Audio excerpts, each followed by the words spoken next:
By inverse lexicographic order this morning is by David Cohen from Trondheim.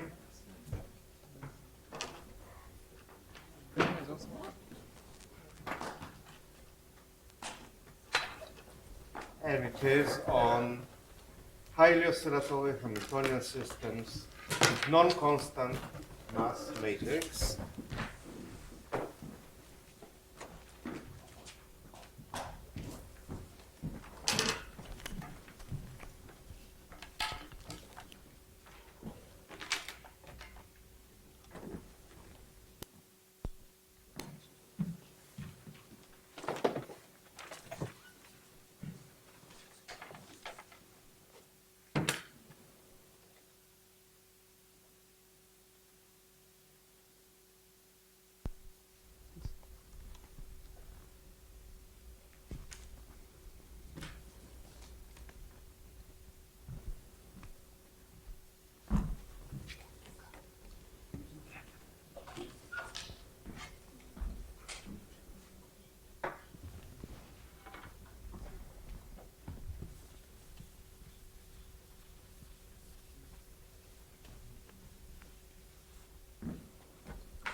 No, it's okay, but just have to wait. No, this workshop is sponsored by Apple computers.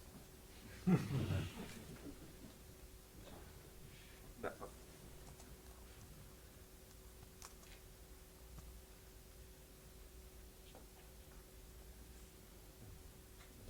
I'm sponsored by OpenSUSE.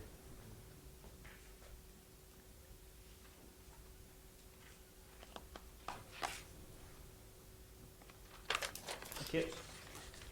So first of all, I want to thank the organizer for giving me the opportunity to give a talk. And so the program of this talk will be first to recall one of or two stuff that did Christian in the beginning, so in the morning. Then I will generalize his Hamiltonian function and give you some basic ideas on how we can prove long-time properties of the numerical scheme. And if we have time, I will perhaps try to show you two new stuff that I'm trying to do. So it's quite technical. So I prefer to give you just the basic ideas, and I hope that you will understand. And of course, if you have any question, just ask. So to fix the notation, we will consider Hamiltonian problem. P dot equal minus derivative of h, and Q dot equal the derivative of h with respect to p. So the dot stands for the time derivative. H is a scalar function, and or you can imagine it, Q are the position of the particle, and P roughly the velocity. A lot of problem in molecular dynamics, physics, and so on can be modeled by such equation, and we will deal only with Hamiltonian problem. This Hamiltonian function h that is given by the sum of two functions t and b.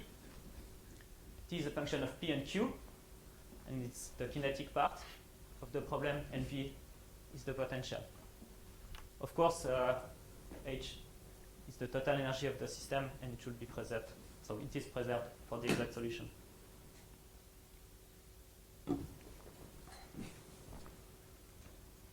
So in Christian's talk,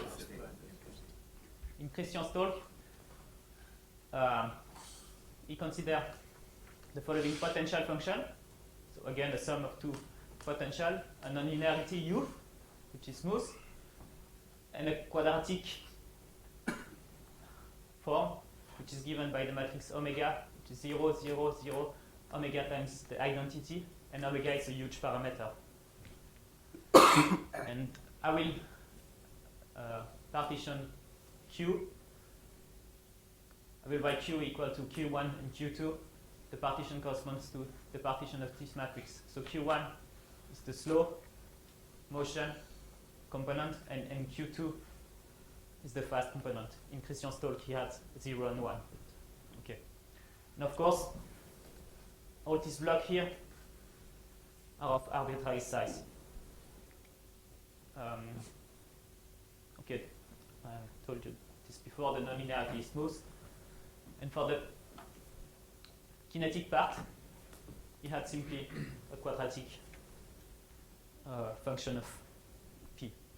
I just write it on the blackboard.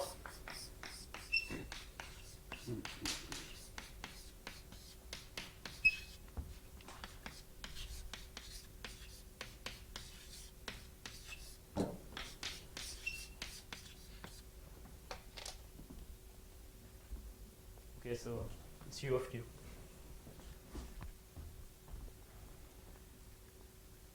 And if we write the Hamiltonian, so the equation of motion for the Hamiltonian function, which is given by the sum of this potential and this kinetic energy, we get the second order differential equation that presents Christian. So it's time to generalize this Hamiltonian function here. So I will consider a potential function, a potential function and a kinetic energy. The kinetic energy, the potential energy is almost the same as before, except that we have now a matrix A, which is given by 0, 0, 0, and A plus. A plus is a symmetric positive definite matrix. It's more or less the same as before. And okay, U is smooth, and the kinetic energy is now more general than the one that we had before. We allow a mass matrix here and a small term here. Okay, I say a small term because the matrix R contains Q2, and Q2 is the small component of the system. So why do we need such a generalization? Basically, when you want to analyze a mechanical highly oscillatory problem in 2D or in 3D, it cannot be written in such a form, but in a more complicated form. And this is the form that we obtain. So first example that I want to present you is triatomic molecule. So we have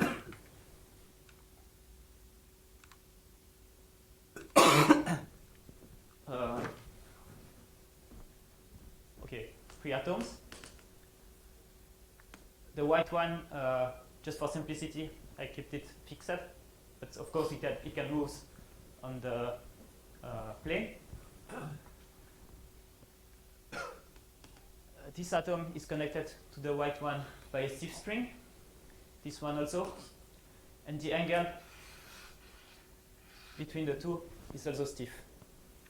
So we have rapid oscillation here, and also the angle. So this angle here varies slowly. So the coordinates that we choose to describe this problem is Q1, the slow angle, Q21, the first component of the fast variable, which is the length here, Q22, the length here, and Q23, the fast angle here. And omega, so this huge parameter, is 50, and it's the elasticity constant of those springs and also of the angle here.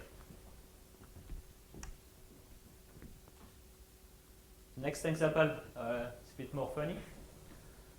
It's a satellite which consists of two distinct parts, an habitation module where you can sleep, eat, and so on, and a jet engine, and they are connected.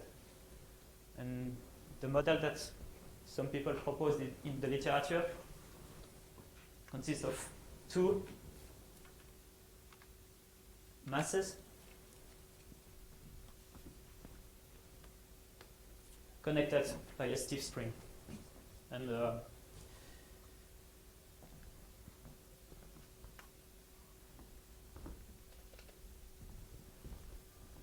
don't know if you hear. It's just for Ariel.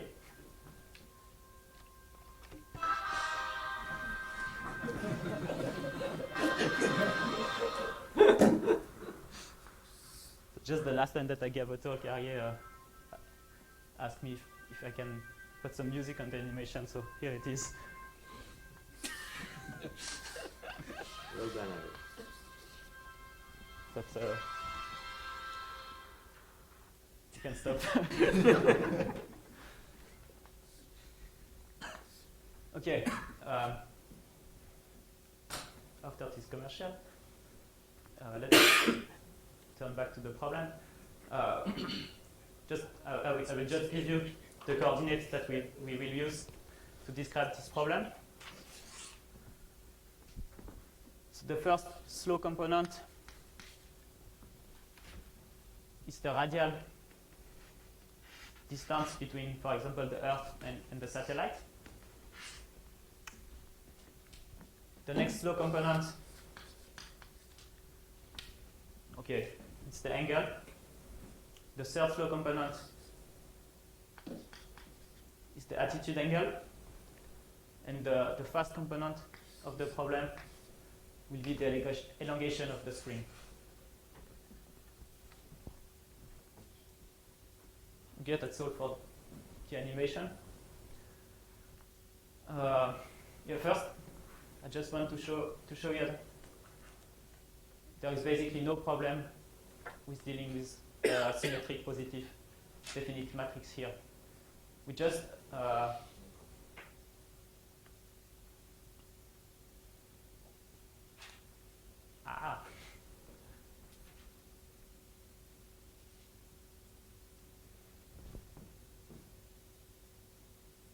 okay. We just diagonalize this matrix because it's positive definite, and we do a coordinate change of variable, and we obtain the following Hamiltonian problem, a Hamiltonian function, sorry.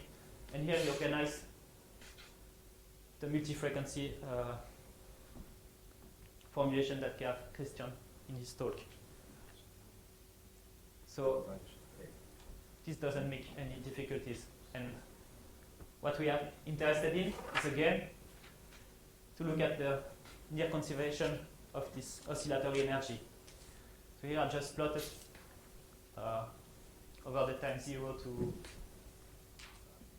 1000 the oscillatory energy of the triatomic molecule problem and the total energy of the problem. And of course you have this small oscillation. So what we can show, just recall the Hamiltonian function here and the oscillatory energy. I just take one frequency for simplicity. This can also be done for a lot of frequency. Okay, not infinity many frequency, but a lot of frequency. And to simplify the stuff, I will just take one frequency. For the exact solution, we can show that this quantity is nearly preserved over a very long time interval.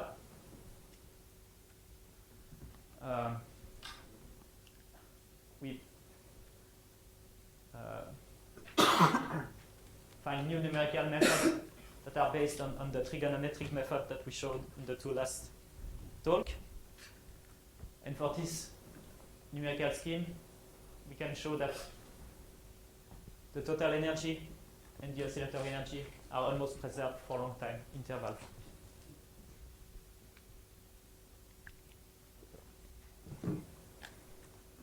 Okay. Here is more or less the program. So just recall the Hamiltonian function. We first have to adapt this trigonometric method to this case. Then we will find a modulated Fourier expansion, again on a short time interval. And the system that determines the coefficient function of this expansion will have two formal invariants. And it's turned out that these two formal invariants are close, one to the total energy of the system and the other one to the oscillatory energy. And this will permit to show the long time properties of the numerical scheme. I want now to focus on this long time conservation properties of I, the oscillatory energy. So again, I just recall the Hamiltonian function here.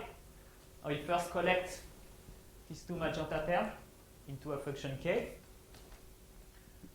and I will deal with this small term first. So what do? We split this small term from the principal term of the Hamiltonian function. We do a half step of either the symplectic Euler scheme or the Sturmer-Verlet to the Hamiltonian function, which consists of just the red function. Then we do a one step of symmetric NTM method. I will present you this method in the next slide. And then again a half step of the adjoint of the symplectic Euler method or the adjoint of the Sturmer-Verlet to this Hamiltonian problem here. So it's a nice feature. This scheme is symmetric and it is explicit if M1 of Q does not depend on the slope variable. And this was the case for the two problems that I showed you, the dumbbell spacecraft and the triatomic molecule problem. So concerning the principal term of the Hamiltonian function, if we write the equation of motion for this Hamiltonian function, we get this equation here. And if you look at just the second component, so the rapid component of the problem, we have the same equation that was treated by Christian in the first talk of this session. So what we will do is to apply a trigonometric integrator on the rapid component of the problem and a kind of Sturmer-Verlet integrator for the slow component of the problem. This is the idea, and in action, a horrible scheme. And in red, we have the trigonometric method. Of course, psi and phi are again filter functions. Here it is in the in the one-step formulation, and we just have seen the two-step formulation of this method, but it's the same as the one that was presented before. And regarding the modulated Fourier expansion, it's a little bit more complicated than before. We have to find this time two modulated functions, one for the momentum and one for the position. Again, eta and zeta are smooth functions, so with derivative bounded independently of the huge parameter omega of the system, and is a large fixed but arbitrarily large integer, and we can express the numerical solution as a modulated Fourier expansion plus something small. And first of all, we have to find this eta and zeta function. What do? Here I just write the first step of the numerical step. we'll put the modulated Fourier expansion into the scheme. We do it here.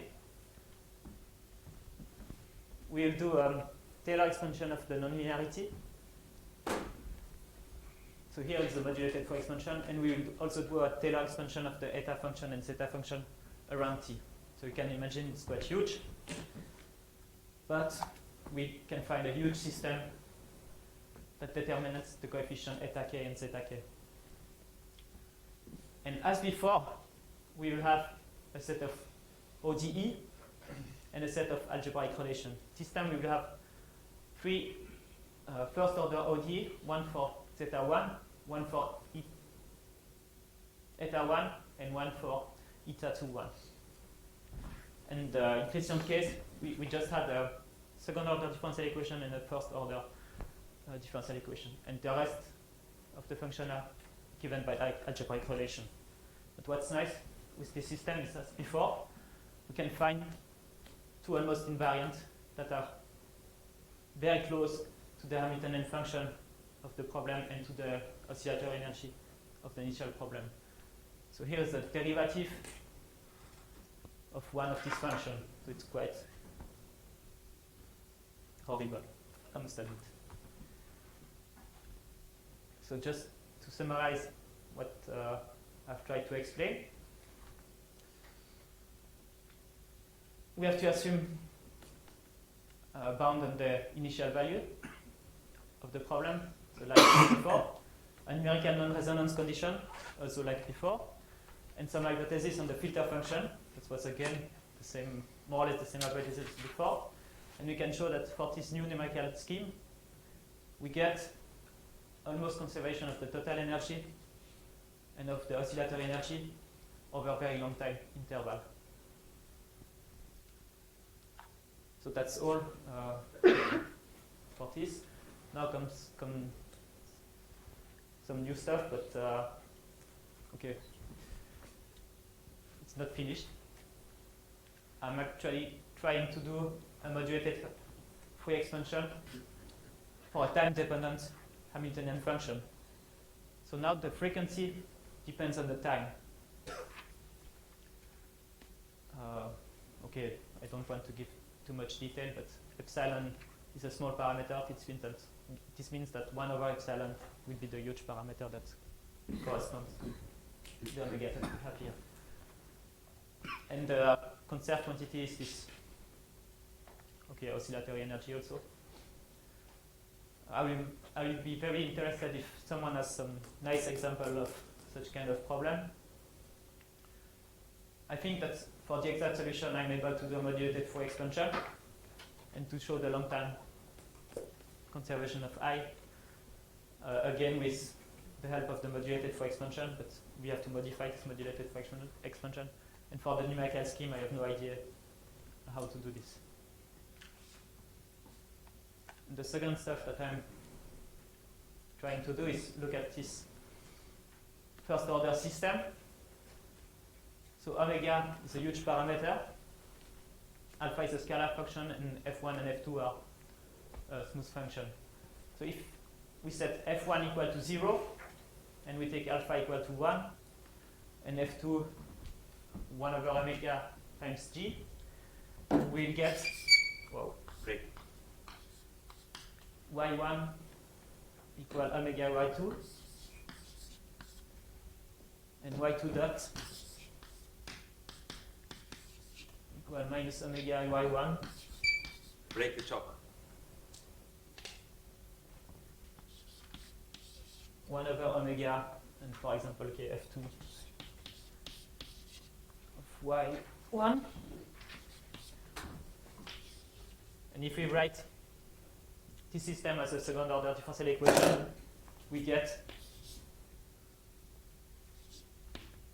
y1 dot dot equal minus omega square y1 minus f2 of y1. And this is exactly the problem that was treated by Christian. So if this works, this will be a generalization.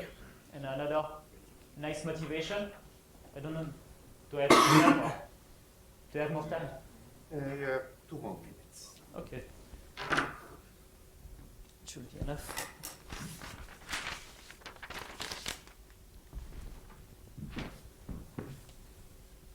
So if we look at the nonlinear Schrödinger equation, okay, maybe I'll write it here. Is it okay?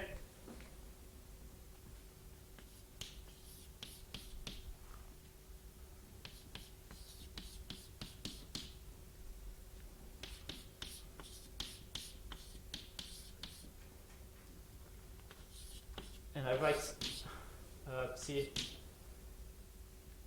as a real part plus an imaginary part. I will get the following problem.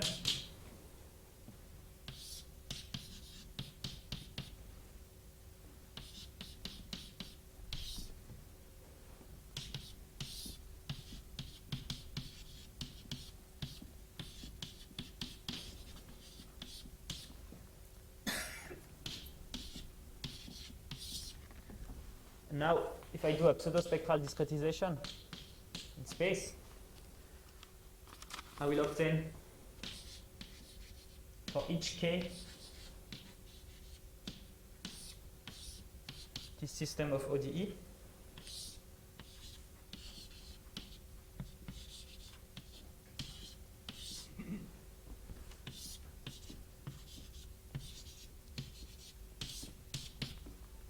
Plus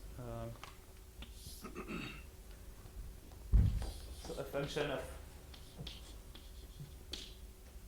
dk wk, the same function here,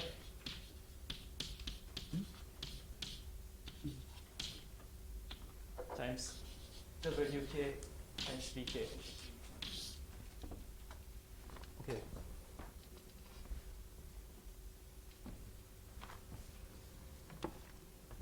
I think it's impossible to read. So for each k, we have this system of order 1, and this is quite similar to this problem if k is large. This is just a motivation. I don't claim that I can solve this stuff. It's just a motivation to consider this first order ODE. But I'm really not optimistic. I don't think that I will manage to do a mediated for expansion for this, but who knows. Voila. Thanks a lot for your attention.